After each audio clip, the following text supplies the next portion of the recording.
नमस्कार परीक्षार्थी. स्पर्धा परीक्षांच्या तयारीसाठी अतिशय महत्त्वाच्या अशा या विशेष विश्लेषणात सर्वांचं स्वागत आहे.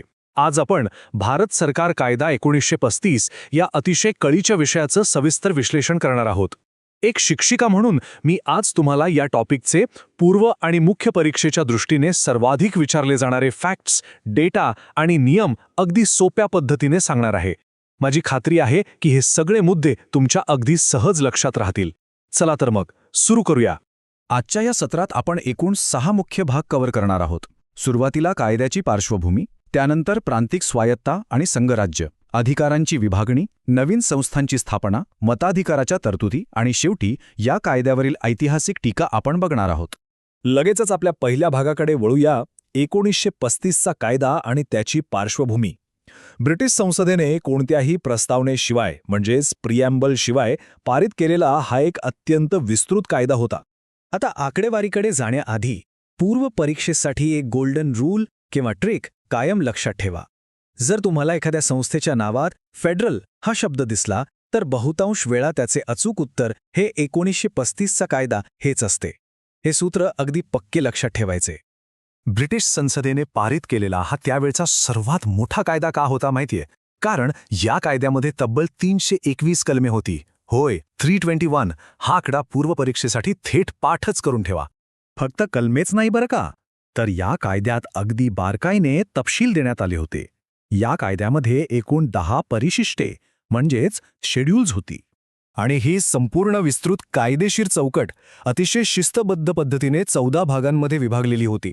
321 कलमे, 10 परिशिष्टे आणि 14 भाग हे समीकरण कायम लक्षात असायला हवे.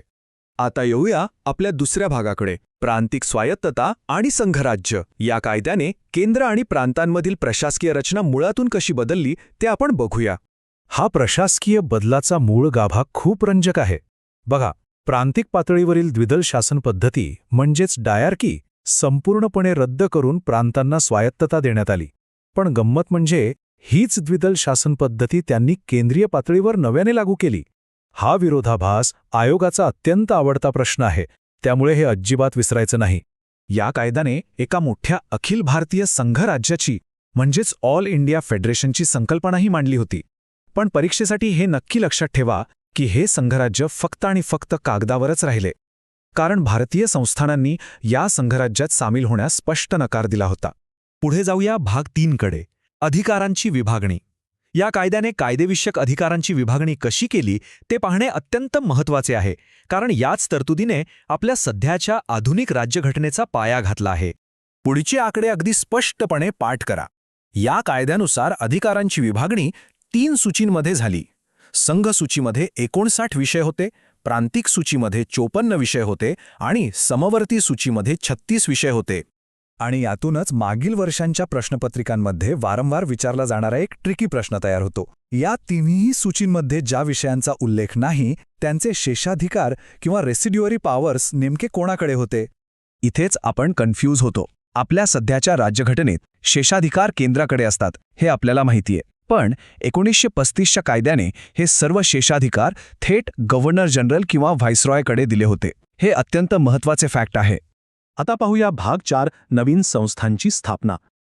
या कायद्यातून निर्माण झालेल्या काही प्रमुख प्रशासकीय आणि वित्तीय संस्थांची यादी आता आपण पाहणार आहोत. या संस्थांची नावे लगेच नोट डाऊन करून घ्या. देशाचे चलन नियंत्रित करण्यासाठी RBI म्हणजेच भारतीय रिझर्व्ह बँकेची स्थापना झाली.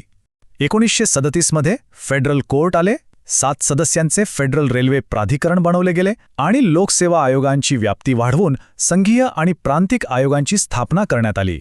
याशिवाय या कायद्याने 11 पैकी 6 प्रांतांमध्ये द्विसदनीय व्यवस्था म्हणजेच विधानसभा आणि विधान परिषद अशी 2 सभागृह सुरू केली. हे 6 प्रांत कोणते?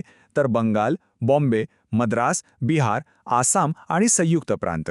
या 6ही नावांची उजळणी नक्की करा, कारण प्रश्न इथेच फसवतात. भाग 5 कडे वळूया, मताधिकार आणि इतर तरतुदी.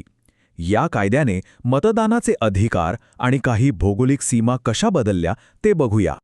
या कायद्याने मालमत्ता कर आणि शिक्षणाच्या आधारावर मताधिकाराचा विस्तार केला, ज्यामुळे देशातील एकूण लोकसंख्येच्या सुमारे 10% लोकांना मतदानाचा अधिकार मिळाला. हा टक्का नेहमी लक्षात ठेवायचा आहे.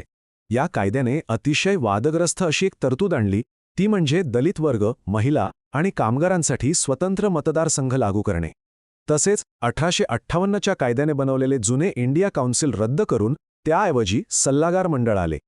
आणि हो, याच कायद्याने ब्रह्मदेशाला भारतापासून अधिकृतरित्या वेगळे केले आणि सिंध प्रांत बॉम्बेपासून वेगळा केला. आता आपला शेवटचा भाग 6, कायद्यावरील महत्त्वाच्या टीका. तत्कालीन ऐतिहासिक नेत्यांनी या कायद्यावर कशी प्रतिक्रिया दिली ते पाहणे गरजेचे आहे. या नेत्यांची वाक्ये परीक्षांमध्ये थेट विचारली जातात बरं का. ब्रिटिशांकडे अजूनही असलेले नकाराधिकार म्हणजेच व्हीटो पॉवर पाहून जवाहरलाल नेहरूंनी या कायद्यावर सडकून टीका केली. त्यांनी याचे वर्णन, ज्याला मजबूत ब्रेक्स आहेत पण इंजिन नाही असे यंत्र आणि गुलामगिरीची नवीन सनद असे केले आहे. हे शब्द नीट लक्षात ठेवा. त्याचप्रमाणे बॅरिस्टर मोहम्मद अली जिना यांचे ऐतिहासिक मूल्यमापनही आपण नोंदवले पाहिजे. त्यांनी हा कायदा संपूर्ण सडलेला, मूलतः निकृष्ट आणि पूर्णपणे अस्वीकार्य असे म्हणत पूर्णपणे फेटाळून लावला होता. आणि शेवटी सी राजगोपालाचार्यांनी आपली तीव्र निराशा व्यक्त करताना स्पष्ट केले की ही नवीन घटनात्मक चौकट जुन्या द्विदल शासन व्यवस्थेपेक्षाही अधिक वाईट आहे. या विश्लेषणाच्या शेवटी मुख्य परीक्षेसाठी विचार करण्यासारखा एक प्रश्न मी इथे सोडून जाते. आपली सध्याची राज्यघटना किती प्रमाणात या 1935च्या कायद्याची थेट नक्कल आहे आणि किती प्रमाणात ते या कायद्याविरुद्ध केलेले जाणीवपूर्वक बंड आहे, यावर नक्की विचार करा. अशाच सविस्तर आणि अचूक माहितीसाठी अभ्यास करत रहा. धन्यवाद.